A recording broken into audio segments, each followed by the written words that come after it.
ভর্তিতে স্বচ্ছতা আনতে বড় পদক্ষেপ রাজ্যে। একটি পোর্টালের মাধ্যমে সব কলেজে ভর্তির ব্যবস্থা। রাজ্যের কলেজ বা বিশ্ববিদ্যালয় স্নাতকোত্তর স্তরে ভর্তিতে স্বচ্ছতা আনতে বড় পদক্ষেপ নিল রাজ্য। এবার কেন্দ্রীয়ভাবে একটি পোর্টালের মাধ্যমে স্নাতকে ভর্তি হওয়ার আবেদন করতে পারবেন উচ্চ মাধ্যমিক উত্তীর্ণরা। বুধবার সাংবাদিক বৈঠকে একথা জানালেন শিক্ষামন্ত্রী ব্রাত্য বসু।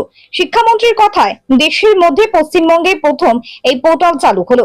এর ফলে অস্বচ্ছতার অভিযোগ যেমন থাকবে না, তেমনি তথ্যর জানার অভাব, কোথাও সিট ফাঁকা পড়ে থাকার বিষয়টিও দূর হবে বলে আশা করা হচ্ছে।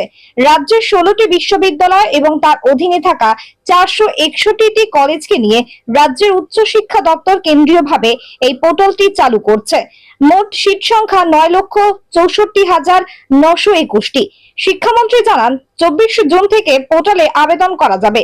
প্রথম দফায় আবেদন জমা দেওয়ার শেষ তারিখ 7ই জুলাই। কাউকে কলেজে কলেজে গিয়ে বা অনলাইনে আলাদা করে ফর্ম ফিল আপ করতে হবে না। এবার সবটাই হবে অনলাইনে একটি পোর্টালের মাধ্যমে। সেখানে নিজের পছন্দ মতো কলেজে পছন্দের বিষয় বা বিভাগে আবেদন জানাতে পারবেন পড়ুয়ারা। সর্বোচ্চ 25টি বিষয়ে আবেদন জানাতে পারবেন প্রার্থীরা। প্রার্থীদের একটি বিষয়ের জন্যই অর্থ দিতে হবে। কোথাও কোনো আসন খালি থাকলে তখন প্রকাশিত হবে দ্বিতীয় মেধা তালিকা।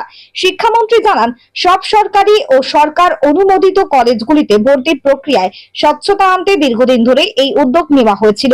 সেই লক্ষ্যে এবার চালু হলো কেন্দ্রীয় পোর্টাল। শিক্ষা দপ্তর সূত্রের খবর, এই ধরনের পোর্টাল চালু করার ক্ষেত্রে মন্ত্রিসভার অনুমোদন প্রয়োজন হয়। গত বছরই মুখ্যমন্ত্রী মমতা বন্দ্যোপাধ্যায়ের নেতৃত্বাধীন রাজ্য মন্ত্রিসভা সেই অনুমোদন দিয়েছিল। তারপর এ ব্যাপারে বিজ্ঞপ্তি প্রকাশ করেছিল রাজ্য শিক্ষা দপ্তর। এবার চলতি শিক্ষাবর্ষ থেকে আনুষ্ঠানিকভাবে চালু হলো পোর্টাল। শিক্ষামন্ত্রী আরো জানান, পোর্টালের দেখভাল করবে রাজ্যের উচ্চ শিক্ষা দপ্তর। ভর্তির সময় সংসদের একটি নির্দিষ্ট ব্যাংক অ্যাকাউন্টে ছাত্রছাত্রীদের ফি জমা দিতে হবে। ভর্তি প্রক্রিয়া 1 মাসের মধ্যে সংশ্লিষ্ট কলেজে সেই টাকা পাঠিয়ে দেবে শিক্ষা দপ্তর। Bureau report, news NGM.